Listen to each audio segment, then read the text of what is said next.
Microeconomics students, hi, Catherine Robertson here. We are officially in week 8 of the course. This is the last week of um, the term, and I had a few questions over the weekend regarding the paper slash project. In this week, there is no new material.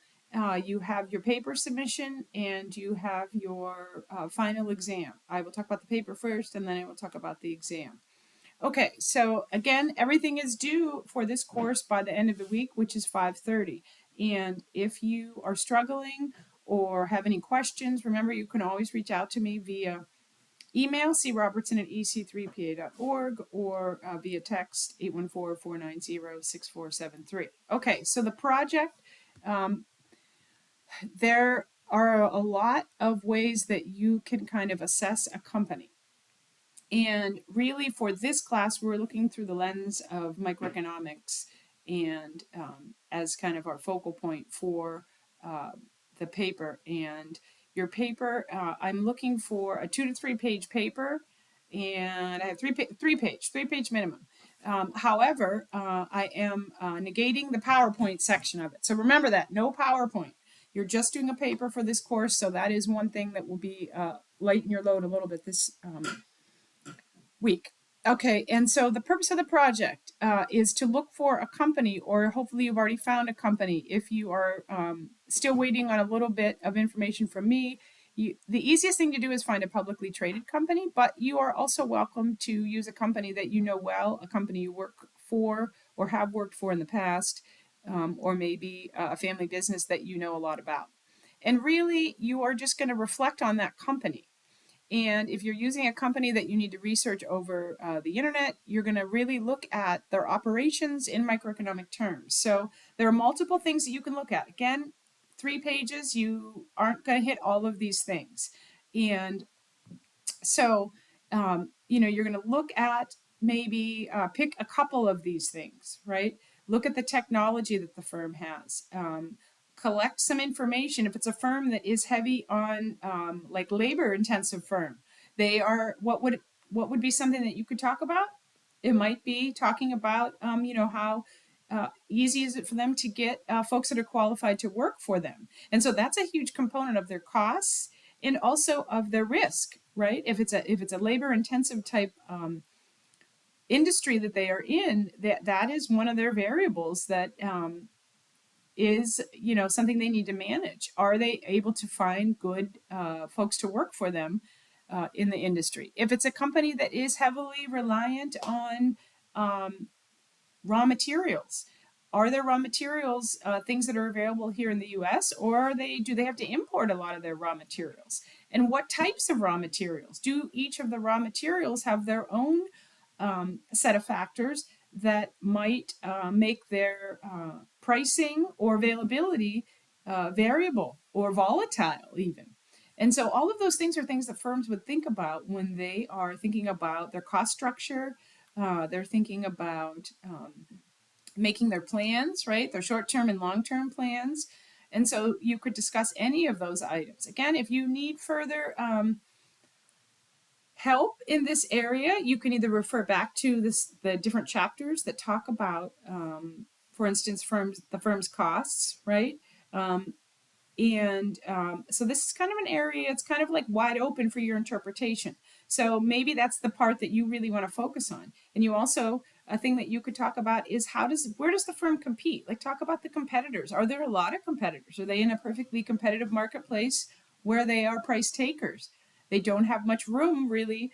This is kind of the set price. We'll just say if it's, if they sell t-shirts, are the going rates for t-shirts, that's a set price. There's a lot of t-shirt companies out there.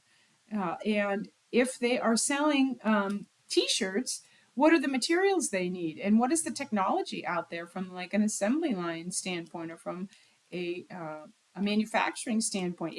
Are there changing technologies that are maybe, it used to be labor intensive and now it's less labor intensive and more technologically bound as to how the production of these t-shirts are kind of unfolding.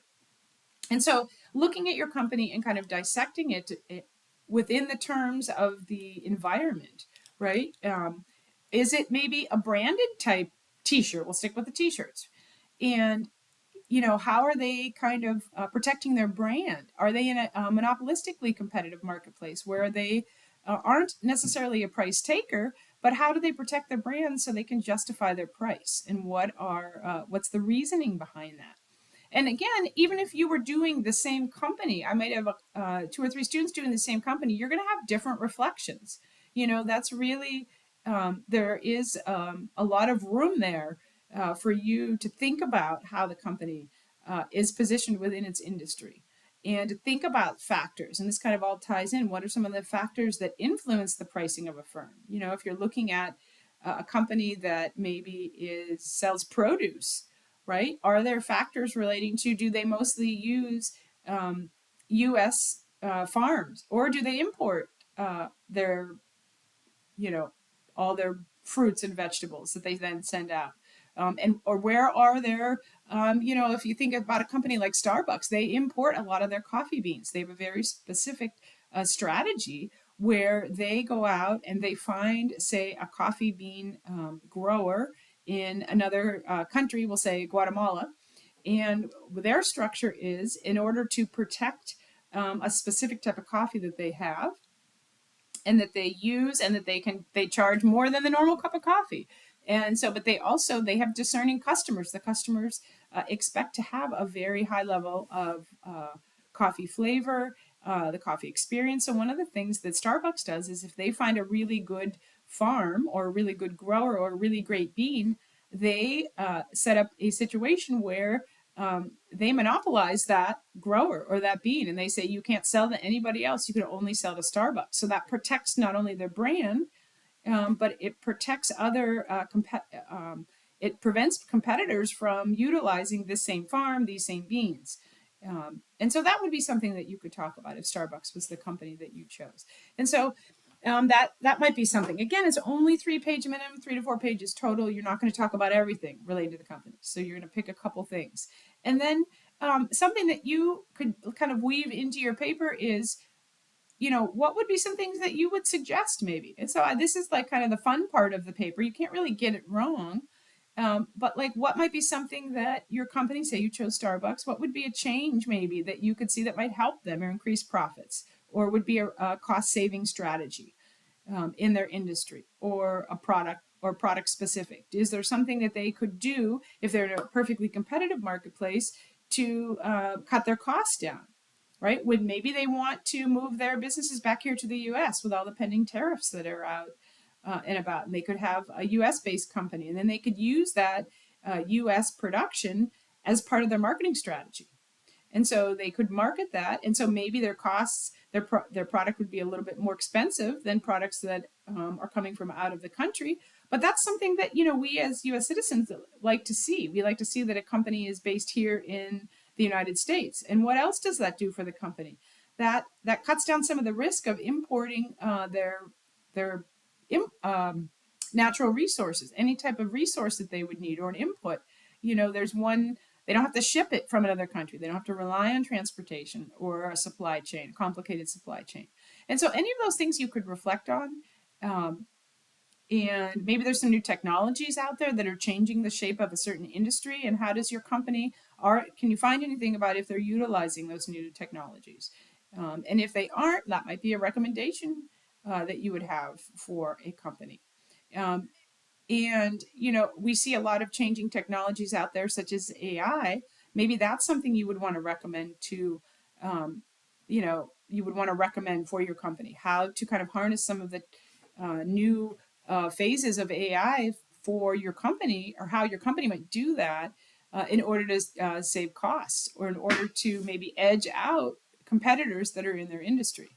And so really that's the components. You're going to look at the business, and then try to think of, and you can be heavy on the recommendation side if you want in your 3 to 4 pages, or you might be light on the recommendation side, and you might want to dive more into the industry and the type of industry and competitors and some of the current climate for the company, and also the climate of the industry in which the company operates. So it's kind of wide open. Again, how heavy on which side you lean with your paper, if you lean more on some recommendations that you find intriguing.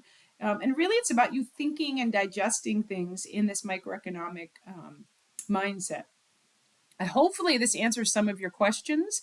Um, Again, I have on the original term project that you have a slide presentation that goes along with it, but we are not going to do that for this term. We're just going to focus on the paper. You guys have worked really hard this semester. You've been patient as I have been trying to roll out a new textbook that is a little bit different layout than I'm used to with textbooks, but it is a really great textbook. It is a comprehensive textbook that is deep in material. And so, in order to thank you for that, I'm eliminating part of your project. And that is why we are eliminating the PowerPoint component. But again, if you do have questions about the project, reach out to me. And I did have a few people reach out. Hopefully this helps. I said I would post a video about how the project should kind of look. You're going to use a Times New Roman 12 point, double spaced, normal paper. The 3 pages does not include a cover page. Again, if you are if you are using a company that is not publicly traded, a company you know well, though, that maybe you've worked for, or family business, try and come up with at least one reference that you find on the internet that talks about maybe at least the industry or some of the inputs or technology, something along those lines that affect your company. And let's see, what else? I guess that's it for now about the project. That is due this week by Friday.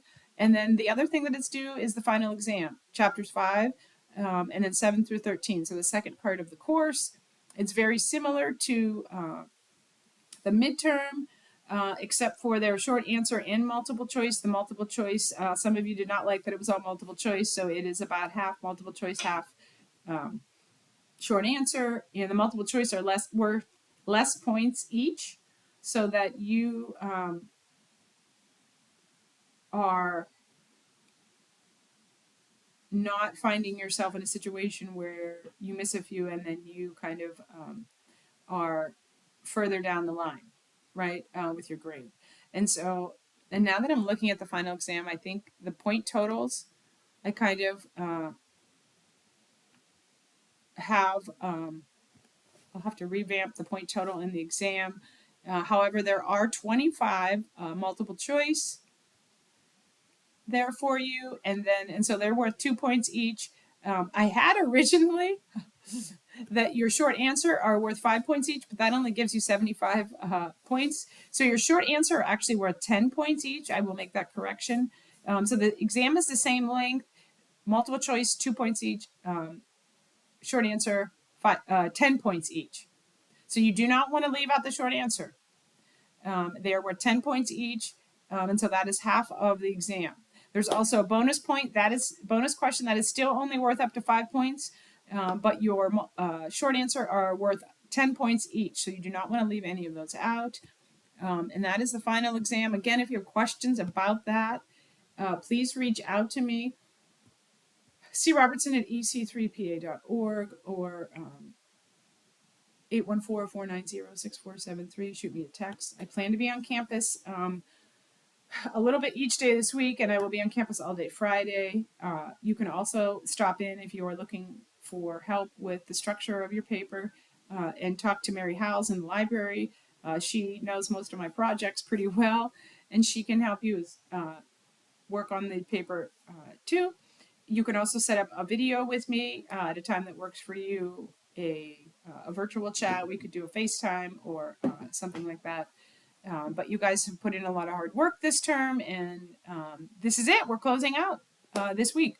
So again, questions, reach out to me. If you're struggling to get everything in, or you're struggling in any way with material, also reach out to me. I need to have a plan for you if you are struggling by the end of the term, so that we know how to get you caught up and get all of your work in. I will circle back to later in the week, just a quick reminder that the course is closing and to get all your materials in. So look for a reminder message from me later this week as well. So Friday, that's our big day, right? Last day of the term. Have a great afternoon.